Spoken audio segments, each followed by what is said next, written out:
नमस्कार दोस्तों, स्वागत है आप सभी का एक बार फिर से। दोस्तों सच्ची श्रद्धा से कमेंट्स में जरूर लिखिए हर हर महादेव।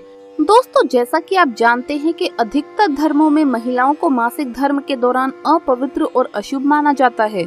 आपने देखा होगा कि इन दिनों में महिलाओं को मंदिर जाने या फिर घर में पूजा घर में भी जाने की इजाजत नहीं होती। लेकिन यहाँ अब ये सवाल उठता है कि जब धार्मिक रूप से महिलाओं को मासिक धर्म के दौरान अशुभ और अपवित्र माना जाता है, तो फिर वो इस दौरान कोई व्रत क्यों रखती है, या फिर इस दौरान उन्हें व्रत करने का कोई फल मिलता है या नहीं? क्या ये शास्त्रों मत है? अगर हाँ, तो इसके पीछे क्या कारण है? आज इस वीडियो में हम आपको महिलाओं के मासिक धर्म से जुड़े ऐसे ही कुछ सवालों का जवाब देने का प्रयत्न करेंगे। लेकिन उससे पहले आपसे रिक्वेस्ट है कि वीडियो को लाइक करें, अपने दोस्तों के साथ शेयर करें, और अगर आपने अभी तक चैनल को सब्सक्राइब नहीं किया है तो सब्सक्राइब करके बेल आइकन जरूर प्रेस कर लें। दोस्तों इन सवालों का जवाब देने से पहले आपको ये बता दूं कि भगवत पुराण के अनुसार मासिक धर्म के दौरान महिलाएं ब्रह्म हत्या जैसे पाप को झेल रही होती है। जी हाँ, भगवत पुराण में वर्णित कथा के अनुसार एक बार इंद्रदेव की किसी अपमानजनक बात से गुरु बृहस्पति उनसे नाराज हो गए और वो स्वर्ग लोक छोड़कर कहीं चले गए। उधर जब इस बात की सूचना असुरों को मिली तो असुरों ने देवलोक पर आक्रमण कर दिया, जिसमें देवराज को पराजय का सामना करना पड़ा और उन्हें अपनी गद्दी छोड़कर भागना पड़ा। उसके बाद इंद्रदेव ब्रह्मा जी के पास पहुँचे और उनसे मदद करने को कहा। तब ब्रह्मा जी इंद्रदेव से बोले, इस समस्या से निजात पाने के लिए तुम्हें एक ब्रह्म ज्ञानी की सेवा करनी होगी। अगर वो तुम्हारी सेवा से प्रसन्न हो गए तो तुम्हें स्वर्ग लोक वापस मिल जाएगा। उसके बाद ब्रह्मा जी के कहे अनुसार इंद्रदेव एक ब्रह्म ज्ञानी की सेवा करने लगे। लेकिन इंद्रदेव इस बात से अनजान थे कि जिनकी वो सेवा कर रहे हैं उस ज्ञानी की माता असुर है, जिसकी वजह से उस ज्ञानी को असुरों से अधिक लगाव था। असुरों से लगाव की वजह से वो ब्रह्म ज्ञानी इंद्रदेव की सारी हवन सामग्री देवताओं के बजाय असुरों को अर्पित कर देते थे। उधर कुछ दिनों बाद जब इस बात का पता इंद्रदेव को चला तो उन्होंने क्रोध में आकर उस ज्ञानी की हत्या कर दी। फिर उन्हें जब ये ज्ञात हुआ कि उन्होंने ब्रह्म हत्या का बहुत बड़ा अधर्म कर दिया है, तो वो एक फूल में छिपकर भगवान विष्णु की पूजा करने लगे। कुछ दिनों बाद विष्णु जी इंद्रदेव की पूजा से प्रसन्न होकर प्रकट हुए और उन्हें बोले, हे देवराज, ब्रह्म हत्या जैसे पाप से मुक्ति के लिए तुम्हें पेड़, भूमि, जल और स्त्री में अपना थोड़ा थोड़ा पाप बांटना होगा। साथ में सभी को एक एक वरदान भी देना होगा। उसके बाद इंद्रदेव सबसे पहले पेड़ से अपने पाप का अंश लेने का अनुरोध करते हैं, तो पेड़ ने पाप का 1/4 हिस्सा ले लिया। जिसके बाद इंद्रदेव ने पेड़ को वरदान दिया कि मरने के बाद तुम चाहो तो स्वयं ही अपने आप को जीवित कर सकते हो। उसके बाद इंद्रदेव की विनती करने पर जल ने पाप का कुछ हिस्सा अपने साथ ले लिया। बदले में इंद्रदेव ने उसे अन्य वस्तुओं को पवित्र करने की शक्ति प्रदान की। इसी तरह भूमि ने भी इंद्रदेव के पाप का कुछ अंश स्वीकार कर लिया। जिसके बाद इंद्रदेव ने भूमि को वरदान दिया कि उस पर आई चोटें अपने आप भर जाएंगी।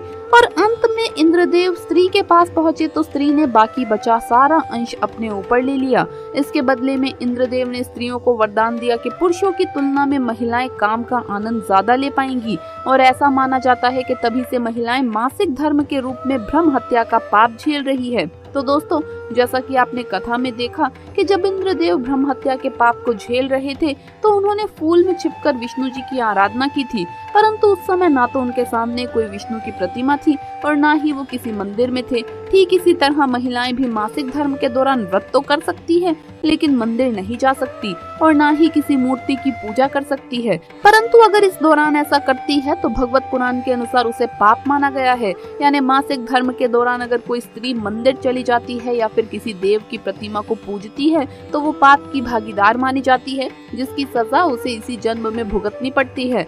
लेकिन आपको ये भी बता दें कि इस दौरान महिलाएं मासिक रूप से कमजोर हो जाती है, इसीलिए उनका तिरस्कार करने की बजाय उनका मनोबल बढ़ाने का कार्य करें, क्योंकि कई जगह ऐसा देखा जाता है कि जानकारी के अभाव में लोग मासिक धर्म के दौरान बुरा बर्ताव करने से भी नहीं चूकते। इसी के साथ दोस्तों इस समय में महिलाएं शारीरिक रूप से भी कमजोर होती है, वो इस समय काफी पीड़ा का सामना करती है। इसीलिए ऐसे समय में पति के साथ संबंध बनाना सही नहीं है और इसीलिए इस समय में पत्नी को पति से दूर रहना चाहिए और स्वच्छता के लिहाज से भी ये बहुत ही जरूरी माना गया है।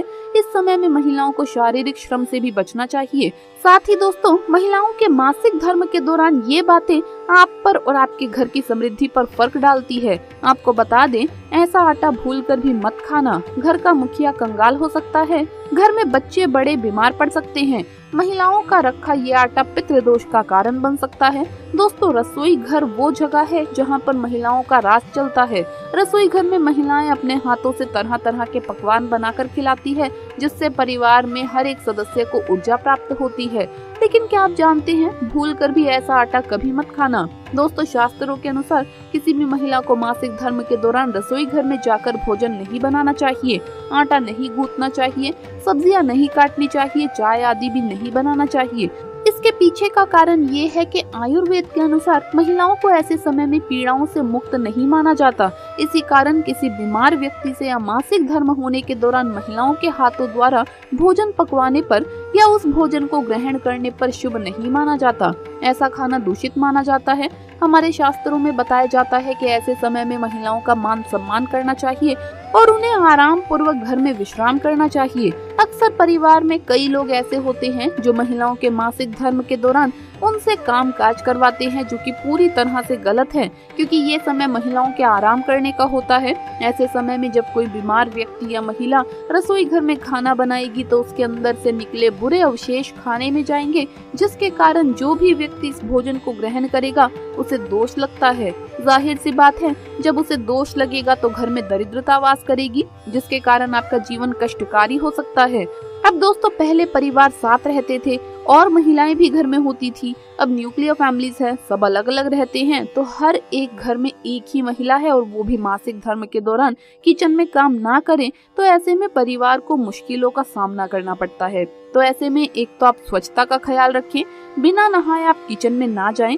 दूसरी बात ये कि जिस समय आपको पीड़ा हो रही हो, यानी पेन हो रहा हो, दर्द हो रहा हो, उस समय में आप खाना ना बनाएं। उस पर्टिकुलर टाइम पर आप आराम करें और थोड़ा आगे पीछे काम कर लें, क्योंकि जैसा कि मैंने आपको बताया कि बीमार व्यक्ति जब खाना बनाता है तो उस खाने को ग्रहण करने वाले व्यक्ति को पाप व दोष लगते हैं। तो इस बात का आप ध्यान रखें। तो दोस्तों, आपको ये वीडियो कैसा लगा हमें कमेंट्स में जरूर बताएं। इस वीडियो को लाइक करें, अपने दोस्तों के साथ शेयर करें और अगर आपने अभी तक चैनल को सब्सक्राइब नहीं किया है तो सब्सक्राइब करके बेल आइकन जरूर प्रेस कर ले। जल्द मुलाकात होगी अगली वीडियो में। हर हर महादेव, जय महाकाल।